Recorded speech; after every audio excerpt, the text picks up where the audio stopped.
Welcome to Alternative Dog Moms Podcast. I'm Kimberly Gauthier, the creator of Keep the Tail Wagging.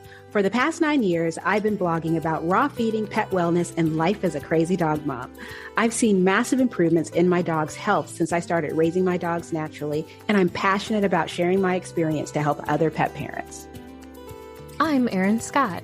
For the past 9 years, I've been researching and learning everything I can about healing cancer, allergies, autoimmune, and mystery illnesses in both my dogs and myself, and I can't wait to share with you everything I've learned on this journey. As the Alternative Dog Moms, we're bringing you all the latest dog health news that we're following and sharing the tips, tricks, and resources we learn along the way. Now, let's get started.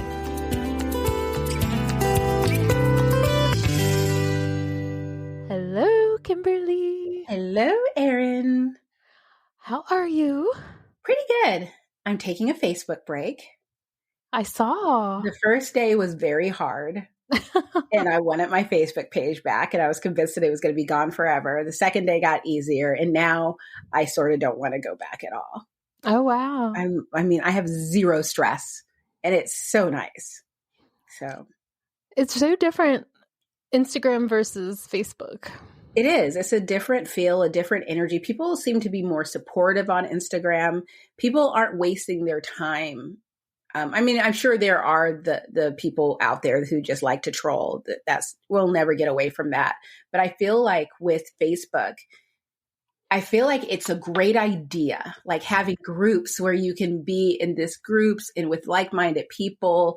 But these groups quickly turn into, I can't think of the word for it, but echo chambers. That's what it is, where everyone is just basically repeating the same thing to each other and they aren't challenging each other anymore. And also there's this thing that I see people doing, and I don't know if it's something that people have always done, and they probably have, but there are people who you're not allowed to question and they can do no wrong. And if you dare to question them, then the mob descends on you because, like, how dare you? And people will shame you into complying with what they want. And I've seen this over the years. It's not something that's new with Facebook. It just feels like it's really amped up to a level that it's just intolerable, where I'm seeing, I saw Dr. Judy Morgan apologizing to her community for interviewing a dog trainer. They didn't like him because he uses training collars in his training. And that's not even what he was discussing. Yeah, he was discussing nutrition and the role of nutrition in dog training. And what I don't understand is, look, my dog trainer is a balanced dog trainer. He uses training collars. He trains with training collars. I don't want to use a training collar, so we don't train with a training collar. It doesn't make any of his experience or knowledge less than. He's very smart. I trust him. And what he says to me is that I am not a good fit for a training collar simply because I'm so nervous about using them that I will use it wrong. That I need to be a person that's comfortable and recognizes that this is just a tool and wants to learn how to use it properly. That way he would trust me that I would use it properly. He was like, but right now, he's like, I just wouldn't trust you to be able to use it properly because you're so hesitant with it. And that's fair. I don't want to use one with my dogs, but I don't judge others for their choice. I don't have enough bandwidth to take on, someone else's private business. It just has nothing to do with me. But it's gotten to be so much that it triggered my depression like you wouldn't believe. And I just couldn't do it anymore. And so on Sunday, I think it was, I just shut it down. And it was just sort of like, I'm not going to do this anymore.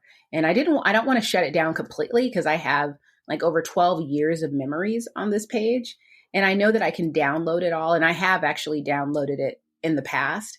But, I think that, I won't give up on Facebook completely. But for right now, I'm really, really enjoying a break. And like TikTok is, again, there's trolls on TikTok. But in my experience, it's 99.9% positive. I think the most negative thing I've had happen on TikTok was a vet tech said that she would never feed her dog raw and she loves hills. And it's just like, okay. And I'm saying, someone did a TikTok about me but I just blocked him, and he ended up taking it down because he got a lot of flack for it. It was a dog trainer who didn't like that I was reviewing that spot on collar. But that's pretty much it, you know. But whereas Facebook, it's like people incessantly just hound you and hound you and hound you.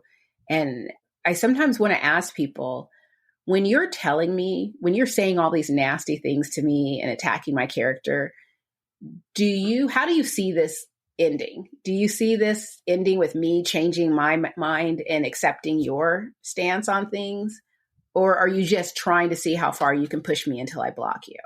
It's like, I don't know what's going on, but I'm hearing about this from so many people. So many people have reached out, people who when I started my blog and everything, and they started their business in the pet industry, who are no longer on Facebook. They've moved over to different platforms, or they hire someone who just manages their Facebook page, but they don't spend any time on Facebook anymore because of how toxic it's become. It's unfortunate too, because it's such a complete platform, because we have our groups, we have pages, we have our personal profiles, we have videos, we have so many things. It's literally one-stop shopping. But unfortunately, I don't know. It's people just can't get along. Yeah, I feel like it's indicative of just kind of what's going on in our country in general. Yeah. You know, like everything is so polarizing right now. So of course it plays out in every facet of society, including dogs. And I feel fortunate that I haven't had a ton of those experiences, but I feel like with anything, whether it's, you know, your mental health with social media, like no matter what it is, it's like having boundaries and taking care of yourself first is always the most important thing. And there have been times when I have shut off social media. For me, it was when I was going through breast cancer, and I didn't really want to share about it publicly, but it was like all that was on my mind. Mm-hmm. And, you know, a girlfriend of mine is going through it right now, and she had to make an announcement to people about like what her boundaries are, because even though I know people come from a good place, she was feeling harassed is probably too strong a word, but like, but it does feel that way, even though you know when you're going through it. Yeah, that might not be the intent. It does feel it feels harassing me, because I have anxiety and depression, and so I'm slowly coming out of it now. And I've had so many people reach out to me, send me funny memes, funny videos. A girlfriend of mine was so kind. She posted something about how, you know, what if someone was making enchiladas and they got the, you know, like the jalapeno juice on their fingers, and then they touch their nose and now their nose burns. What should they do? And I was like, well, milk. You need to put milk all on your nose. And I was like, and you have to do a video of it and share it on Facebook. And you need to tag me, because I need to make sure you did it right. And she actually did that. And I saw it this morning, and I was laughing so hard. And I love her so much for doing that. Shout out to Danielle. My friends are so important to me and have been so amazing. But there have been messages that I got, and I don't get angry, because I know that they come from a great place of, you just got to get over it. You don't want to let them see you hurt, and you need to start blocking people more often, and you need to do this. And I'm just sort of like, when I'm in like this dark place, it's like the only thing I want to hear is, do you want some ice cream? Right. Would you like more ice cream? But I appreciate it, the people with their humor with it. So that's what really helped me a lot. But I can understand where your friend is coming from. It's harass does feel like a strong word, but in the moment, it so very much feels like when you're so emotionally distraught, yeah, like any kind of like extra like input is just like overload, you know? Yeah. Well, it's like the whole where you make the mistake of saying, oh my gosh, I woke up with a cold, and you get 50 comments with 50 home remedies of what you need to do. And in my case, I also get direct messages and text messages, and, you know, I hear you're sick. Well, and it's just like, and again, I used to tell people, if I don't ask you, don't tell me. I don't like unsolicited advice. And I gave up on that. Like, don't put yourself out there if you don't want unsolicited advice. Everyone loves to give advice. It makes people feel important and like they're helping. But I do think it's hilarious. I finished my book, and I have a section in my book where it says, I think I do mention, like if you're in a raw feeding group and you ask for, like, I think, because like, how do you find good brands? It's like, you need to just ask other raw feeders. But keep in mind that when you ask this question, you're going to get like 50 responses with all different types of brands. So it's just, but yeah, I finished it. Congrats. Thank you. I'm so excited. I uploaded it. Is going to be on Kindle, and I'll have paperback, and I'm trying to decide if I want to do a hardback or not. I might not, but yeah, it's done. I will add it to my collection. I have your other ones. I'm really excited. So I'm sure that's a good feeling.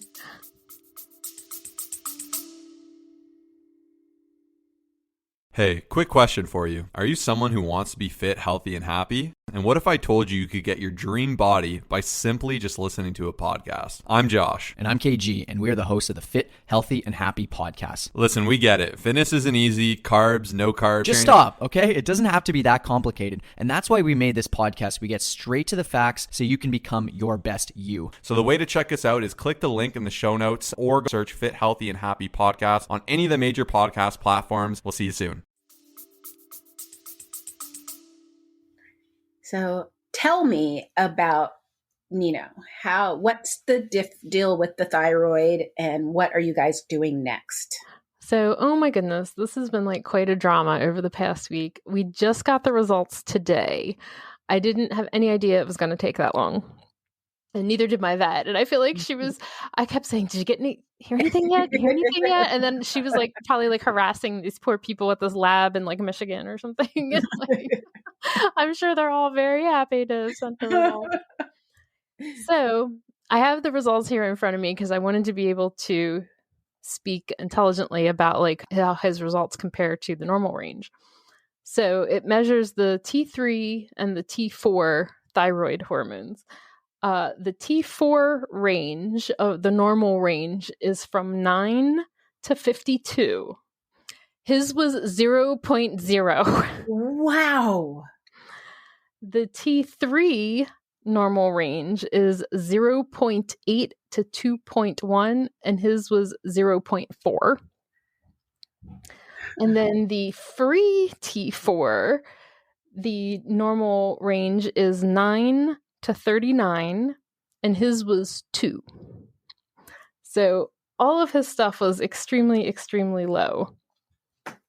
And now we had a suspicion that was the case. So about 10 days ago, when we had gone to the vet, we had started him on a low dose of thyroid medication. Mm-hmm. And so we have already noticed like him being more energetic in the mornings, on his walks. Like today, he was like back to kind of dragging me around the neighborhood, which I was just happy to see. I'm happy to see. I'm not even gonna like complain about loose leaf walking. Like I'm happy to see it because he's been kind of lagging behind these last couple months. And again, we thought it was like an arthritis thing, but I think it's all this time it's been this energy, low thyroid thing.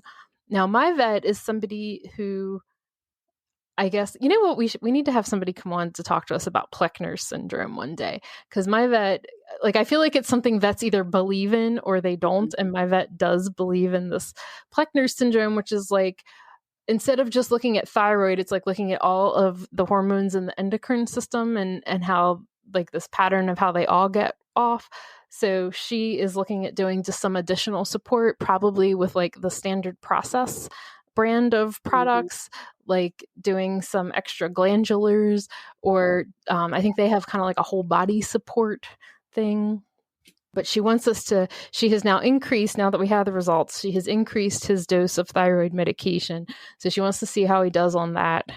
She wants us to make sure we're weighing him because, his weight had gone way up and she thinks the weight's just going to fall right off him. I could already tell tonight he ate his dinner. I don't know if I've told you this before, but Neno is kind of scared of the kitchen floor. So we actually, a couple months ago, had gotten like a runner rug through our kitchen. But so he doesn't like to go in the kitchen a whole lot. And he actually went back in the kitchen to like lick his bowl when he was done, which he like never does. And I have cut his food down these last couple months. And I was like, oh, now it's like his metabolism's kicking back in. Like he's still hungry, So this other thing, I've been researching all the things. And of course, we had started him on that testosterone support glandular from the Mercola that we talked about last week. Well, I actually found there is a vet who does something called Dogtosterone, which is basically testosterone injections for dogs. And that it has actually been shown in studies to help with like arthritis and joint pain and mobility issues, particularly in dogs that have been spayed and neutered. And when I was looking at the list of veterinarians who are approved to do this, there's not a ton of them yet, but Dr. Karen Becker and Dr. Barbara Royal are on the list. So I feel like, these are the kind of people who are looking at this stuff. So that is good to me. So I had sent the information to my vet and she's now checking it out because I think you have to do like a class or do something to like get certified. And I think she's trying to figure out if it makes sense for her to do that. But she was really excited to see this and to see this connection between testosterone, their body's lacking it, and having these joint and mobility issues. And it's just sort of reinforcing what we've kind of even been learning here on the podcast these last few weeks. So great. Yeah. That is so great. So I'm really excited about that. Well, are you going to like do anything with your dog's diet? Like any changes there? Probably not right now. I'm mostly just keeping an eye on his weight. And of course, we've been like rotating different joint supplements in. And if we add something in, it'll probably be like the standard process whole body support thing. So those are like the big things that we're looking at right now. Yeah.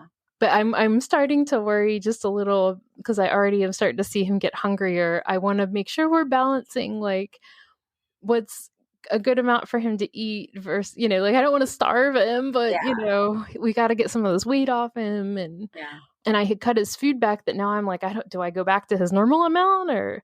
I know with Scout, when he was on prednisone and he wanted to eat everything, I was actually had a memory of this last night because I was making myself a salad and it was romaine and I dropped one of the things of lettuce on the ground and didn't immediately, I just sort of looked around and I was like, oh, because I was looking for Scout because Scout would have come into the kitchen and devoured it, taken it into the other room. And so I was like, yeah, I'm eating this lettuce and that's what I gave him because I didn't want him gaining weight. So I bought so many things of romaine lettuce and I would just rip off a leaf and give it to him and he would eat them. And we thought it was just so funny and cute. But it's a hard balance because I'm dealing with that with Zoe. I mean, she doesn't have a thyroid condition, but she needs to lose weight. And she's getting older. So we're going for a walk every day. And today she wasn't really into the walk today. And she doesn't mind walking on leash, but she really loves walking off leash. And so I need to take her to a place where she can do that because she won't run away from me and she won't approach other people. So I know that I can trust her just to stay with me and walk around. But with the springtime and more people being on the Centennial Trail, I can't walk her off leash because there's just too many cyclists and other people on the trail right now. Right. But yeah, it's kind of hard because it's like, there's three things. It's like, are you just hungry because you like to eat? I don't want to starve you if you are hungry, but I also don't want to starve you to a point where you're not getting all the nutrients you need on a daily basis. I worry about that too. And I know that, there's no perfect way to do these things. Well, there probably is. It's probably good to do calories and figure all of that out. I just don't want to.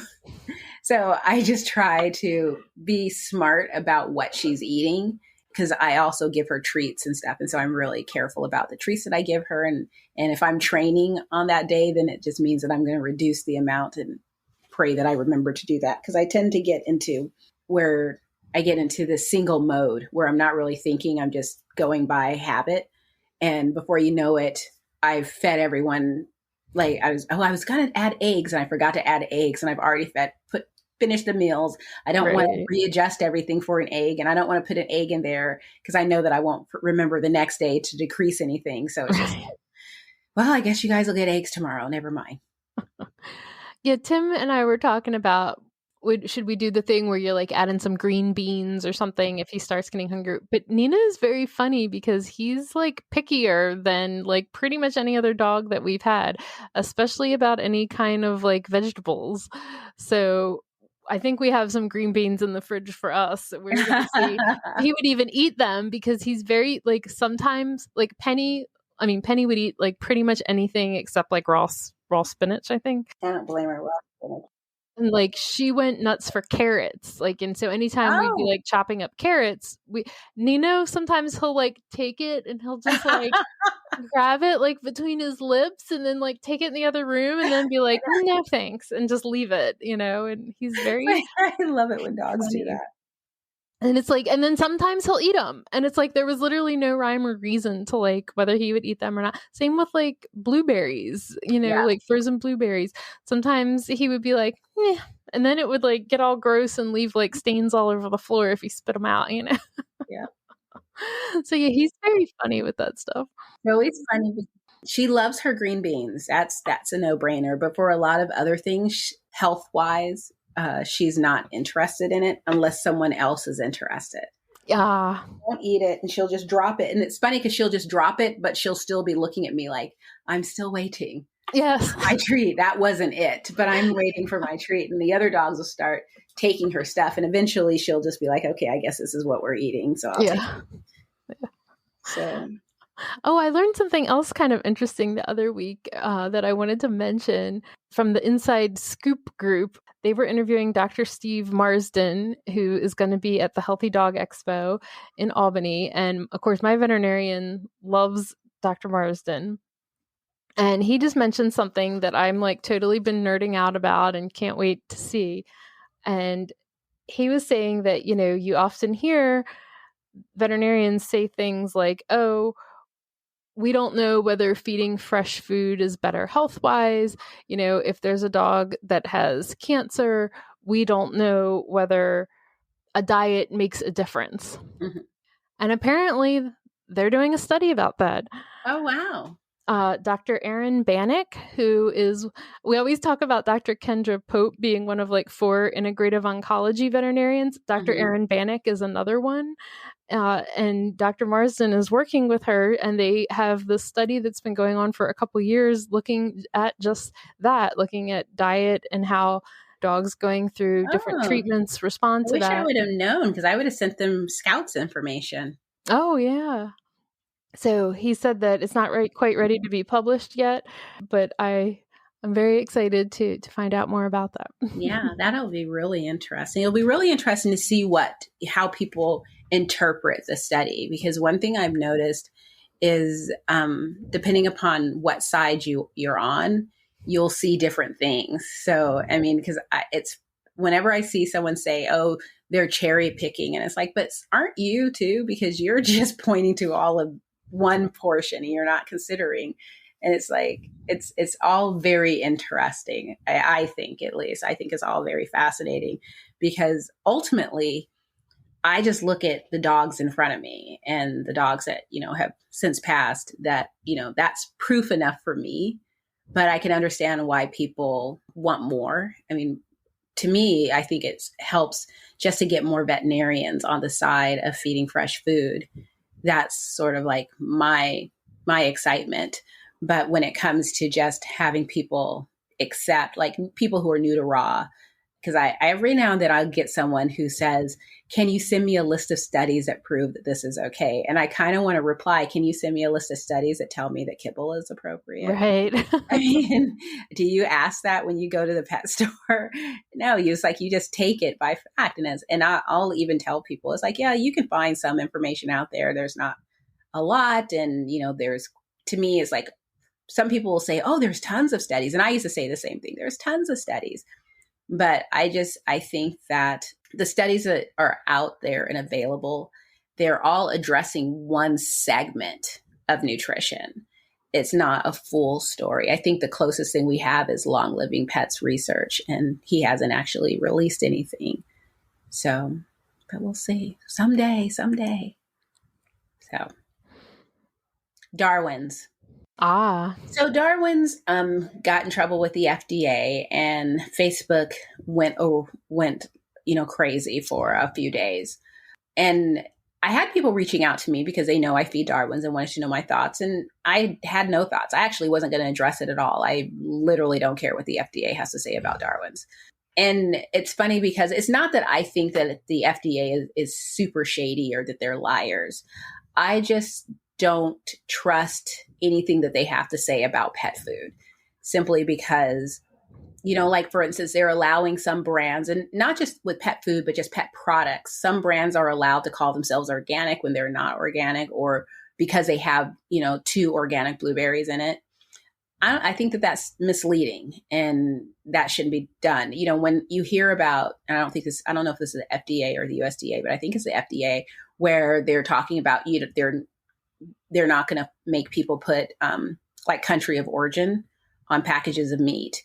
I don't like the idea that they are taking away knowledge from us, because there's already so many sketchy things just in the human space of what's allowed, that that they don't give a damn about our animals. I just don't trust their motives and the information that they're working from. I don't see how you can say we have a zero tolerance policy on raw food, because it confuses me when people hear about, reports from the FDA. And despite all of Susan Thixton's advocacy, and despite the fact that when you read into these articles, there's so much misleading information. So it's like, okay, there was a recall. You read up, oh, actually, there wasn't a recall. It was just a warning. It's just that the person who's writing about this decided to use an image that has recall in it. So it gives people the impression that there was a recall. You start digging deeper. Were any dogs or cats harmed? No. Oh, but there were some kittens that got diarrhea. And it's like, yeah, well, you know what? That happens. Are they fine now? Oh, yeah, they're fine now. Then it's like, then why is the FDA involved? What is this warning about? And a lot of the feedback I got from people was like, well, they just had too many warnings. They just had too many recalls. And although I totally respect that, and if it weren't Darwin's, if it were some other brand that I didn't have really any connection to, I'd probably be like, maybe I'll just leave them alone. But because I've been feeding Darwin's for close to 10 years and have never had a bad experience with the food, and I have found the company and the owner to be so very transparent, I just couldn't bring myself to get riled up. But I felt like, as a person who promotes Darwin's, I should say something. And basically my thought was, hey, I feed this food. I don't plan on stopping until I have the full story. I'm not going to say anything. And then I called Darwin's. I called Gary. And basically what was going on is they were rehashing a story from 2022 that had been resolved. And they were also, the FDA didn't approve of the product they were using as a kill step with their food. The FDA said it wasn't approved for pets. It also wasn't not approved for pets. And it's very much used in the human space. And a lot of people were like, well, it's not on the, what is it? Generally recognized as safe. As safe, yeah, recognized as safe. It's not on that list, but the 2 ingredients in the product are on the list. And it's just so very confusing. And when I spoke to Gary, it was clear that they are trying to toe the line with the FDA and do what they have to do without being railroaded. And there is a trade organization that Gary is a member. I think he's even a leader in that trade organization to help protect raw food brands, because the FDA has been coming down hard on them. I think that it's important that all brands are held accountable, because, mistakes happen. We had a brand here locally that was shut down because of animal cruelty. And so it's important that these things are looked into. However, if I don't see an issue, I'm not going to raise alarm bells. And I was really surprised by how angry some people were. Specifically one individual who had never fed Darwin's and had no intention of feeding Darwin's. she like basically lost her ever living mind. And I finally was just like, you know what? We all have to do what's right for our pets. I respect that. Let's just agree to disagree, because I don't want to fight about pet food. And she took that as, well, it's clear that you want to agree to disagree because you're wrong. And it's just sort of like, well, no, I don't agree with you, but that's okay. And that like goes back to like the whole toxicity of Facebook, where everyone is fighting and it's so hard. But the other thing that disappointed me was Dr. Connor Brady. He addressed this topic and, got people talking, which is great. However, not once did he reach out to Darwin's. And I wish he would have. Darwin's actually reached out to them after I sent the link to the discussion to Gary. And so they reached out to them and said, hey, would you like to know our side? And gave them the information. And Dr. Brady did come back and say, that was a mistake. I should have done that. Yeah, I saw that. And I thought that was good that he did that. I thought it was too, because another thing that I see with social media is people have such a hard time admitting a mistake. Like everyone has to be right all the time. And if they get called out, or if they feel that someone has a different point of view, that must mean that they're wrong. And it's one of those things where, hey, we're all human. We make mistakes. We think we know, and we realize, oh, wow, I don't know. And, we learn from it and move on. So I thought that was amazing that he did that. But it was just very disappointing that despite doing that and sharing the information, I did an entire article about the product is, I can't remember what it's called, but the initials are PAA. Peroxy acid or something? Yeah, something complicated that I can't do. My tongue won't allow me to say that word. But, I don't have an issue with their food, but I understand why other people would have an issue with the food. And, I remember a time, and this is sort of, I feel like, the old person, like in the olden days, there was a time when we, within the fresh food community, really supported each other. And if someone made a mistake, we made sure to get the information and see what was going on so that we were sharing the information. But it feels today as if people are just waiting for someone to make a mistake. And I had a lot of discussions with people who were terrified to feed Darwin's, and they had just started. And so they were terrified to feed Darwin's because of this, not understanding what was going on. And then people who were in my boat, where it's like, yeah, I'm not worried about it. So I'm not going to worry about, feeding, whether or not I'm going to feed Darwin's or not. It's fine. My dogs are fine. I feel like this is the problem when you just read a headline, like a clickbaity headline, and you don't like actually read all of the information. And then sometimes like this will happen with my husband and I, like he might send me something and be like, do I need to be upset about this? I do that with my friend when it comes to politics, because it's like, I just can't. I'm exhausted. I can't. You break this down for me. Yeah. And so I think that sometimes when people do look at the whole big picture, the whole article, it's like, I don't know. But this person's getting upset about it. So clearly, and the picture says recall. So clearly, exactly. Something I get upset about. And, I don't know. I've just like, I just think it's so funny, right? Like, I would never in a million years, it would just like never occur to me to like go on social media and be like, I'm never going to feed my dog this food. Like, I would like, it would just, it's like just so not even like a thought that would ever happen in my head, like whatsoever at all. I just not feed the food. Right. Like I'd either buy it or not buy it. I have never fed Darwin's, but that's because I can't get it locally without having it shipped here. If I could get it down the street, I'd buy it in a heartbeat.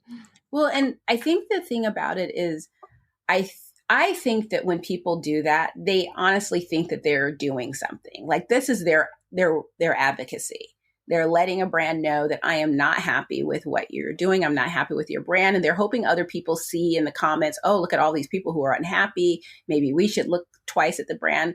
I think that in their mind, they think that they're doing a good thing.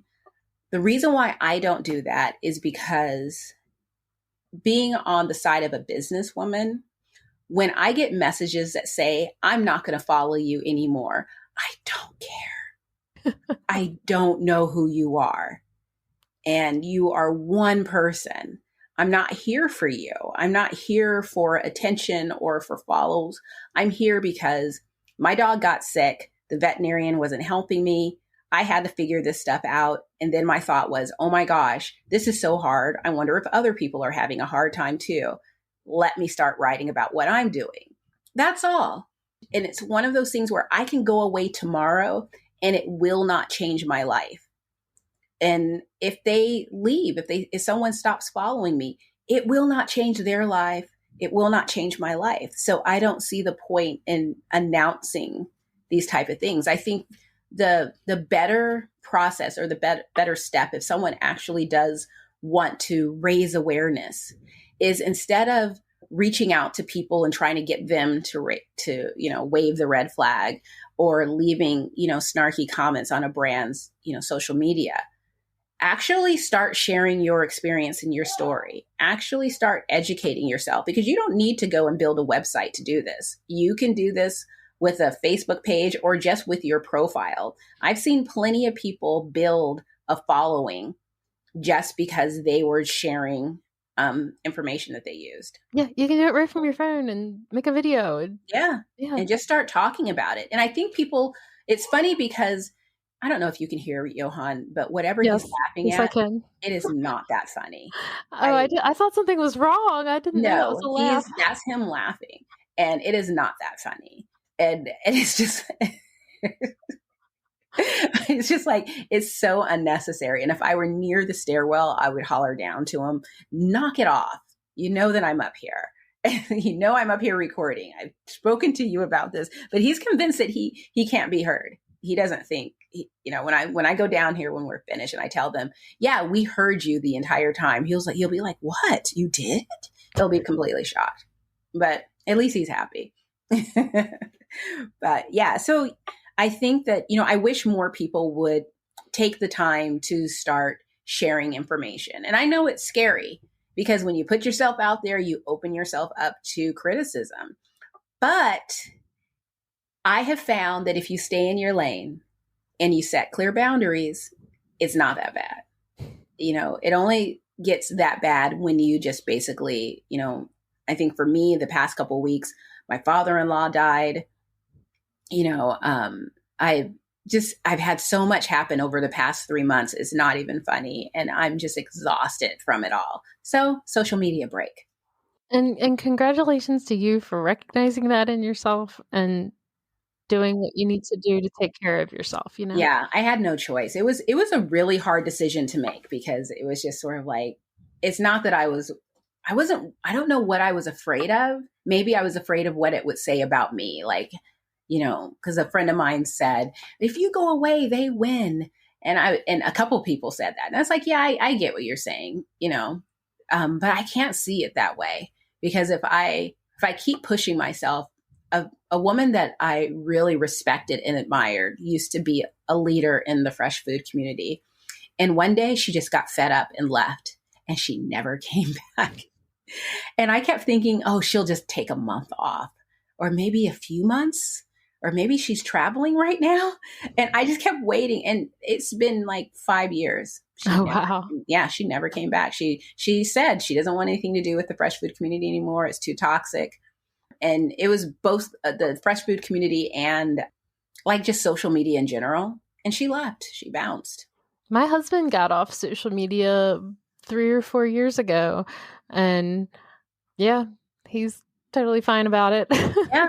I mean, it's like, I don't know what I thought I would miss, but I haven't really missed much. I mean, I'm still, doing stuff on Instagram. I still scroll through my TikTok. I still have my personal Facebook page or profile. But as far as my Facebook page is, it's fine. I did find out that my stalker subscribed to my newsletter. That was fun.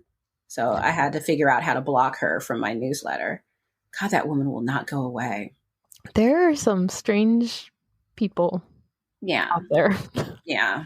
I want to blame the pandemic, but at this point, I actually just blame Mark Zuckerberg for everything at this point. I mean, I feel like he is an angel and devil all at the same time, because again, social media, Facebook is awesome. What a fantastic place. I mean, I don't know if you remember, like, when you first got on Facebook, like reconnecting with high school friends and college friends, and you can actually talk to brands. If you have a problem, you can actually just go over to Xfinity and say, hey, I'm having a problem, and they'll actually talk back to you, or somebody will. And it was fun, and sharing funny things, and oh my gosh, it was so much fun. And then 2016. I mean, that really kind of was a turning point. I mean, I'd say it was probably 2017-ish, 2018 when my husband got off Facebook, because of a lot of that, that stuff. And it was one of those where, to me, it wasn't about the politics. It was just that we as people, the divisiveness. Yeah, we just could not tolerate anyone that had a different opinion. And I mean, I've lost friends. Friends have lost me. I mean, it's just like, it's just super exhausting. I have a girlfriend. She's a psychic. She's awesome. And I used to go and just read comments on her stuff, because it would just be like, who are you? And do you have a job? Because I have a job.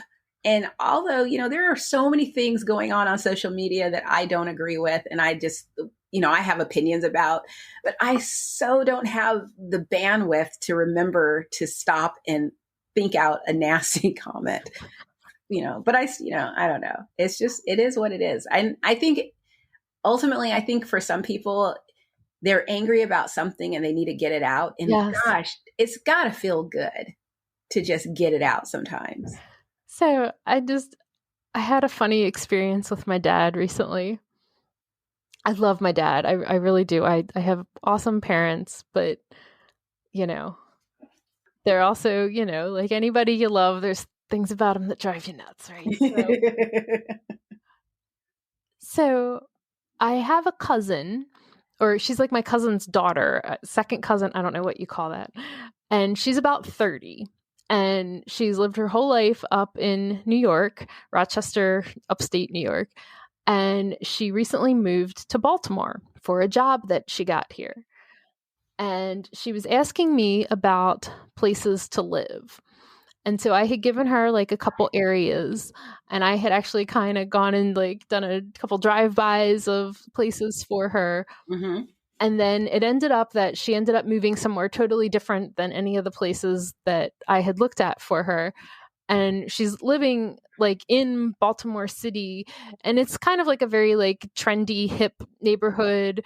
Lots of like row homes that have been restored, and it's near this big park, like urban park area. But, at the same time, like all, like Baltimore, like 4 blocks away, there might be something violent happening, like it's a city, right? And so my parents had asked me, oh, where did your cousin end up moving to? And so I told them, and my dad's kind of like, oh my God, why'd she move there? Like, and I said, well, that's what she's doing. She's 30 years old. She got this job that she moved here for. Plus, it sounds like she's gonna be like waitressing or bartending on like weekends, and she's in like an area where she can walk to like a bunch of cool places to to waitress and stuff. And my dad's like, well, I wouldn't want to live there. And I'm like, well, nobody asked you to. And I just thought it was just like this very funny thing of like example metaphor for like society right now, It's like you just can't understand why anyone would do what they do, so they must be insane. What is going on? And it's like, well, she's a young person who's, wants to live in an urban environment that's like trendy and has lots of other young people and bars and restaurants and cool stuff you can walk to. Like, it makes total sense to me. That's what I was. I couldn't live there because I can't parallel park to save my life.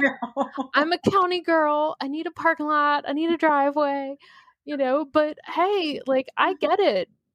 More power to her. Like, it was just, I don't know. I just thought it was like such a great metaphor. It is so perfect too. Because I feel a girlfriend of mine just had a baby. And when she announced that she was pregnant, I was so shocked because I was just like, ooh, why? I mean, that literally was how I felt inside. I'm pretty sure it was the look on my face too, because I don't have a poker face, but I managed, what came out of my mouth was, oh, congratulations. And she was like, uh-huh.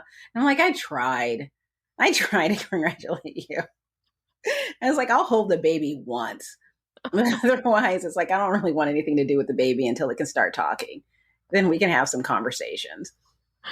But so I have to give a shout out to Jessica Fisher. And she had Rachel Fusaro on her podcast, and they actually did a whole conversation about dog moms who don't have children. Mm-hmm. And like that they each both shared their experiences, which were both very, very different and also very different from my experience. And I just thought it was a really cool topic and a really good conversation, to have about just like, understanding everybody's point of view and not assuming that they think the same way we do or something about. I know. I think that would be I should check that one out because that would be, I find it really fascinating. Just sort of like the idea of, because I know that recently there was a lot, there are several articles out about, young people, like the younger generations, they're choosing not to have kids. And, oh, that's so selfish. And, we're supposed to all be baby making machines and, in a perfect world, yeah, I guess so. It's just sort of like to assume that people aren't having kids just because they want to party for all their lives. I mean, yes, there are some people that may feel that way, but other people, it just didn't happen. Other people, they weren't sure. And, then time ran out. It's just like there's some people who tried and couldn't, Yeah. I mean, plus it's expensive. I just imagine, I know people who had a child and they were like, yeah, we didn't want to have an only child, but we know that all we can afford and to have a nice life and give this child a nice life is to have one child is expensive. And I just can't imagine all the things that you have to think about and worry about gosh, the things I have to worry about with my dogs, I could not imagine trying to figure out what school to go to and then staying on top of the homework to make sure they're not being taught something weird because I was watching YouTube videos and now I'm paranoid that the schools are going to be teaching them something horrible. I mean, I am so influenced by so many things that I would probably drive the doctor, the pediatrician, the teacher, everyone crazy. And so I just feel like it was a right move for me not to have a kid. Yeah, me too. I thought I was going to be a stepmom, but the universe had other plans in mind for me. I think I would have been a great stepmom. But I've been saying since I was 12 years old that I didn't want to have children.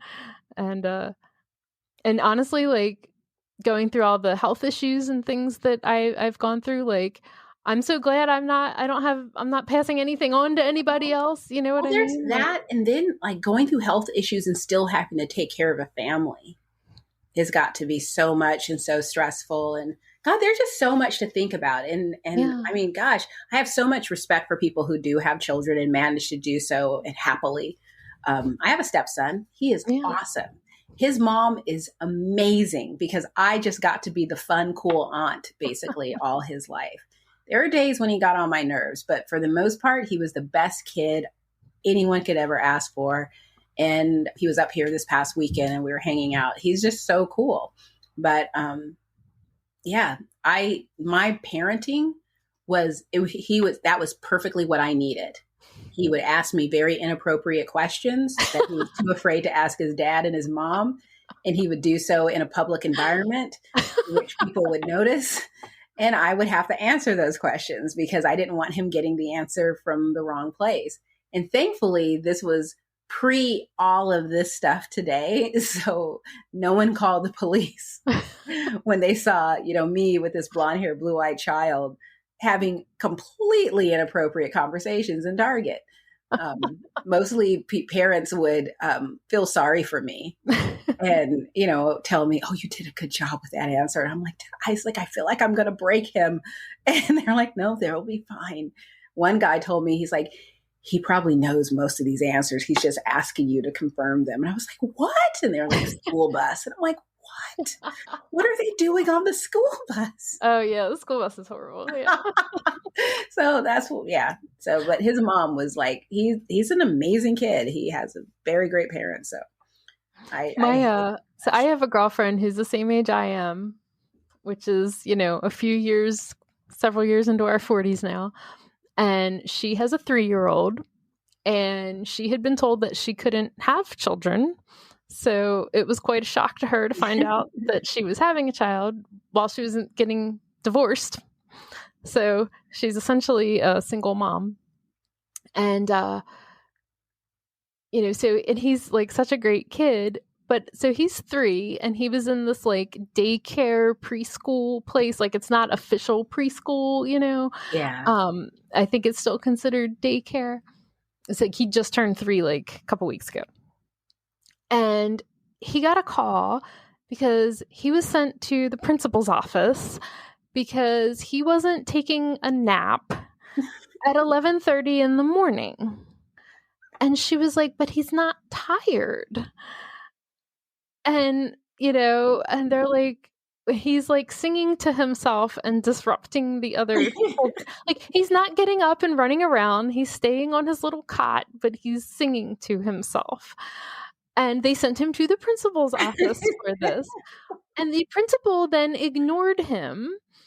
And he ended up having an accident in his pants, which he had not done since he was potty trained. So very fortunately, I am very glad my friend decided that was not the place for her son to go. So now he's in a different place where they actually take naps at 2 p.m. when children are tired and not 11 o'clock in the morning.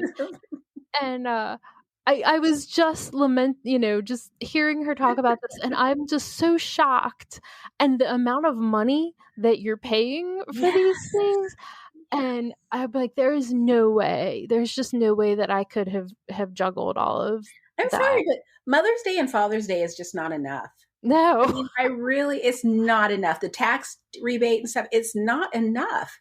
I mean, it's just, I hear stories like this and I get anxious because it's just like, what would I do? Like you saying the school before preschool, I was just like, I forgot about that. You have to do that too. And you hear like in certain cities, people are like, the second their kid is born, they're getting on lists for things.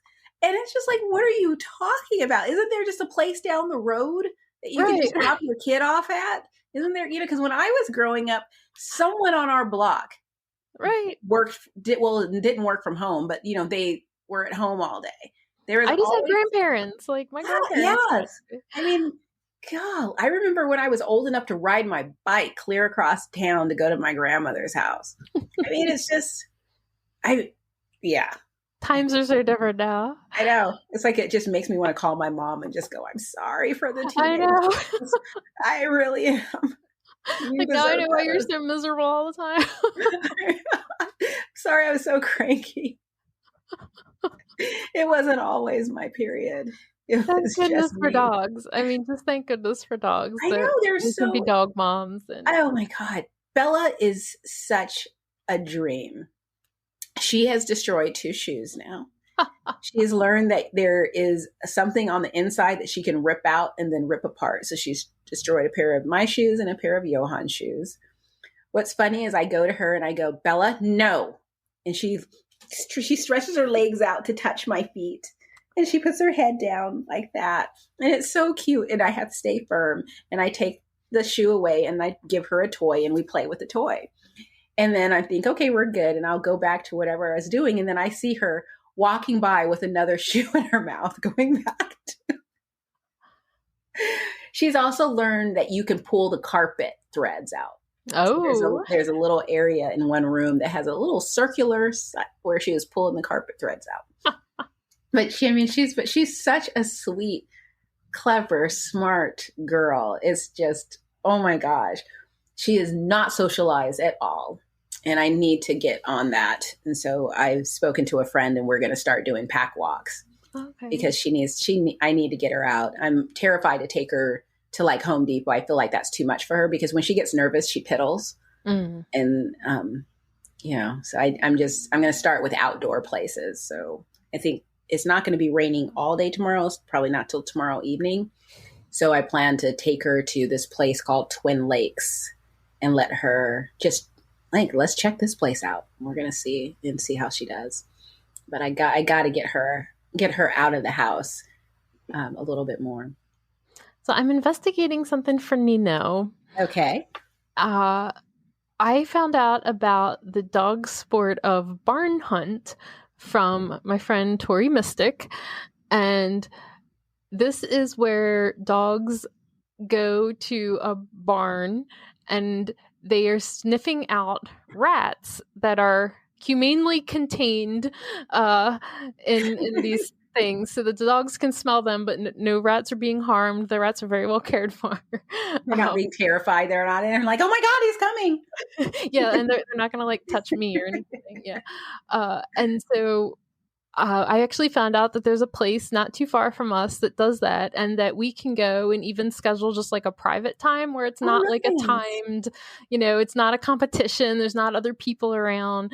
And so I thought that might be fun for something for Neno to do just on his own. Yeah. He's going to hate that he has to be in the car to get there.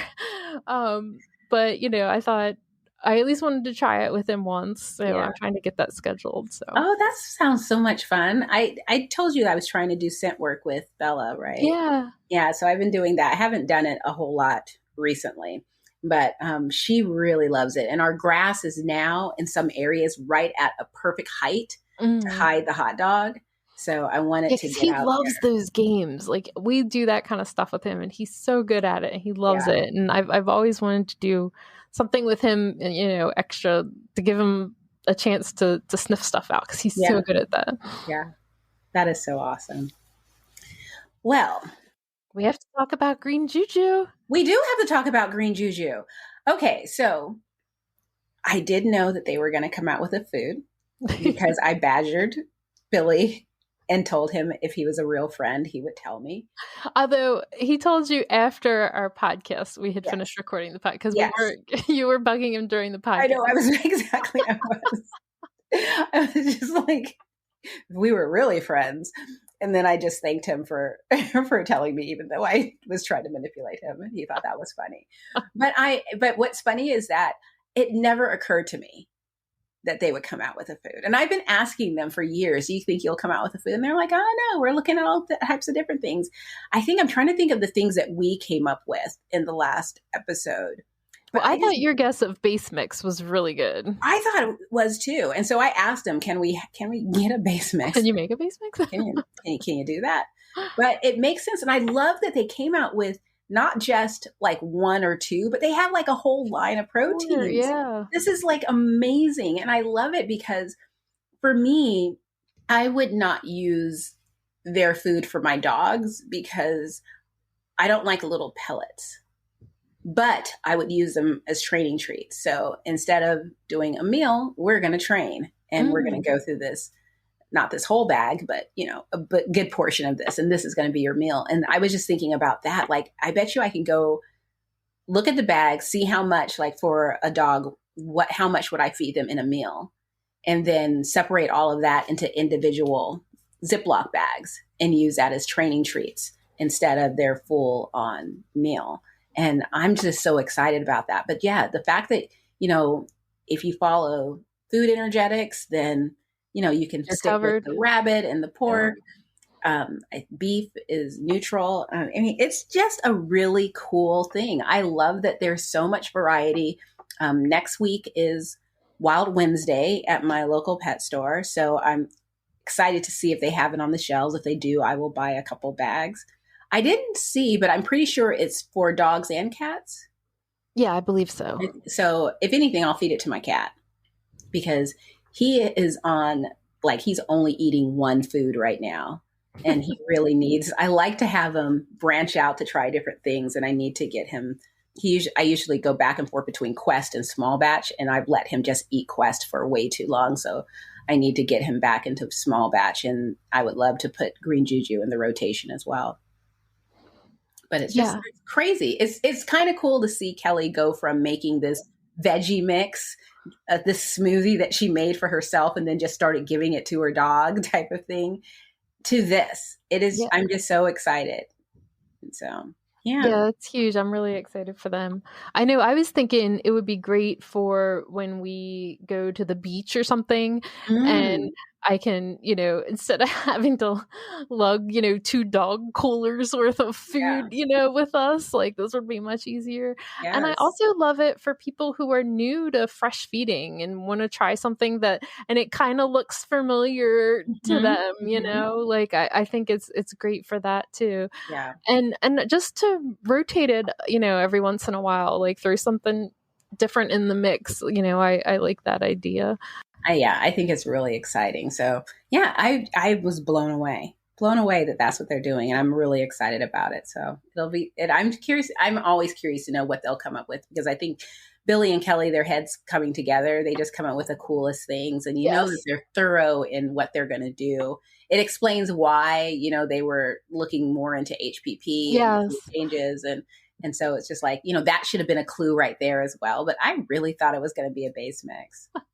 I remember thinking with the HPP that it's got to be a food, but then I was so convinced that it wasn't going to be a food. So I know. Well, I always think that, making a food is so hard. It's, there's so many things to think about, and it's just, but they've already done so many other amazing things. Why not do a food? And I think also, I didn't think they were doing a food because I assumed because of Billy's background, it would be fermented. And I just didn't think that they would come out with a frozen fermented product. Because in my head, again, I thought it would be frozen, not freeze dried. Right. So, they did a good job. They did a good job. I'm excited for them. And I also saw Cocotherapy came out with these new organ bite treats that I'm very excited to try. Yeah, they sent me some and I love them. Awesome. Yeah, I have so many of their treats in this house. It's not even funny. The ladies always send me like a box of treats when they come out first. And I really need to start putting them on social media because I just put them there. Like, you can't see them, but they're over there. And I really need to, because I love looking at the ingredients that they put together. And similar to Kelly and Billy, the owners of Cocotherapy, the sisters, they put a lot of thought into the ingredients that they pull and what they mash together. And there is a rhyme behind their reason. And I love people who put that much thought into their products. And they are so very particular about quality. So I trust every single thing they send to me. And so, Bella has been enjoying their treats a lot because I mostly use them as training treats and she loves them. So does Zoe, because she's always somehow around when I'm training, sitting there, because that's what she knows, to sit. That was about Penny's biggest trait. Look at me. And it was like only if you caught her on a good day and only if it was on like the carpet, definitely not the kitchen floor, no cold surfaces. No. Yeah, Zoe doesn't mind. I love the fact that if I don't automatically acknowledge her sit, she'll wiggle and then sit like with purpose, like I'm sitting. And it's like, golly, here you go. I'm taking that out of your meal tonight, lady. I always thought it was funny with when we had our old gal Lucy and Neno, they're both like, you want my paw? You want this paw? Yes. You want me to lay down? You want me to roll over? And they'll just do like their whole like routine. Like, can I get over? Can I get something now? And then Penny and Kahlua were both kind of like, I'll think about sitting. All right, I'll do it this time. I was getting that attitude from Bella where she was just like, I could stand here all day long. And I'm like, little girl, so can I. It's like, 'cause I won't feed you. I don't care. I don't care what they say about puppies and the nutrients. You better sit down. And she was just like, we would just sit there and stare at each other. This happened for like 2 weeks where I was just like, wow, you really not going to sit down? She's like, nope, I'm standing right here. I'll move backwards. And I would do the thing where, you move something over their head and they'll just, no, she just automatically backed up. I mean, she figured that one out really quickly. And then it stopped. Then she started sitting again. And it was just like, okay. And my friend asked me, why do you make her sit down? And I just want her to be calm when I set the bowl down rather than just jumping into it. And it just sort of helps to slow her down a little bit. And it's just, because the other dogs we don't make sit because they're fine. They're adults. Oh, well, we have a rule that they have to wait at the edge of the kitchen while I get their food. Well, now just Neno's food ready. And then when I go and put the bowl down, then they still have to wait. He still has to wait until I tell him he can come eat it. That's so smart. I wish I would have done that with my dogs. That's like pretty much the biggest thing we got going on here. You should be proud. Because in my house at mealtime, it's chaos. Well, that's what we were trying to, like, we used to have that with, I think with Lucy Kahlua, it was like, we're like, no, we got to start. And Kahlua was so like not into learning something new. And she would just like be running through the kitchen and I'd be like, nope. And I would just put the food up on top of the fridge and I'd go walk in and watch a TV show or something, wine. And I'm like, nope. We'll try it again. Apollo sits with me when I'm making the meal, and I feel like he's giving everyone a play-by-play of what I'm doing. And it's just like all this noise. And so sometimes it becomes too much. And I just go, okay, time out. And he'll go, I told you this. He walks into the bathroom and sits down and he has to stay in there for a few minutes. Let him out. He comes right back and leans against me and looks at everyone and just continues with the play-by-play. So I've just accepted that that's what I don't know what he's really doing, but that's what I think he's doing. I like that story. And then I send him off to his bowl because I'll just go to your dish and then he'll like, is it time? And then he'll do a big final bark to sort of like, I guess, let everyone know it's meal time. And then he runs to his dish and then he waits there until it's his turn because I have 4 dogs, so it takes a while. But yeah, my dogs are so untrained. It's ridiculous. Well, that was always a funny thing about Penny is when I would tell her, like, okay, you can go now. A lot of times she would bark like, that's right. I know I can. We used to have a lot of fun making up what she was saying to me when she would bark. Because she didn't bark a ton. It was, but, like when I tell her to go eat, I get this really sharp bark. Oh, yeah. What we have barking. All of our dogs bark.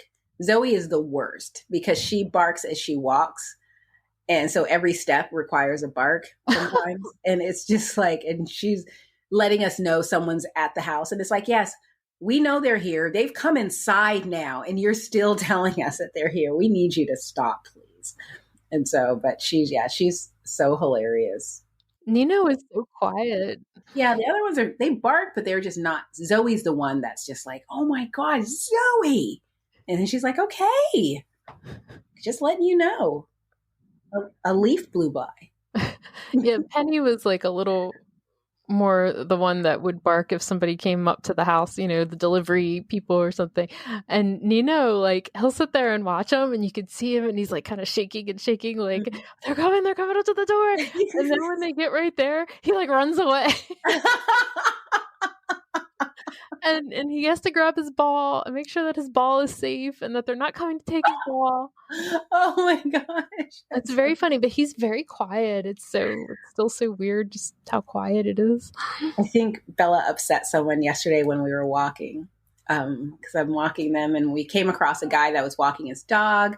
And so I had hot dogs. And so while we get off the trail and I'm giving everyone hot dogs. So it's like, focus on me. Look at these nice smelly hot dogs. And they did pretty good. They weren't perfect, but they did pretty good. But then there was a guy riding like the elliptical bike and he goes by and I see him slowing down. And so I'm trying not to make eye contact. And I'm like, please don't stop. Please don't stop. Please don't stop. And then he stops.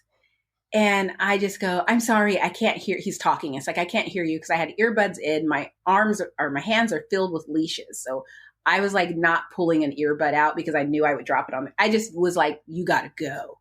It's like, we got past the dog and the jogger. I can't with you. Come on. You got to keep going.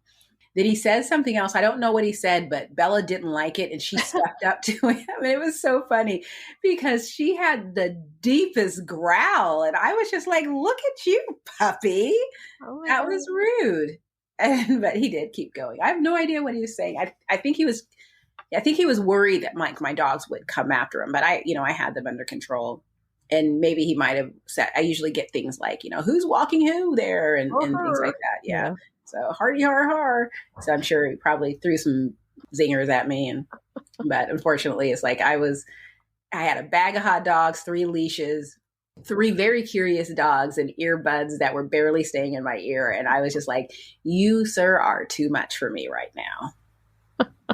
And thankfully, he just continued on his lovely ride. But yeah, I didn't know my little puppy could growl that way. It's like, look at her. I feel safe. Not really, because she also piddles when someone tries to pit her.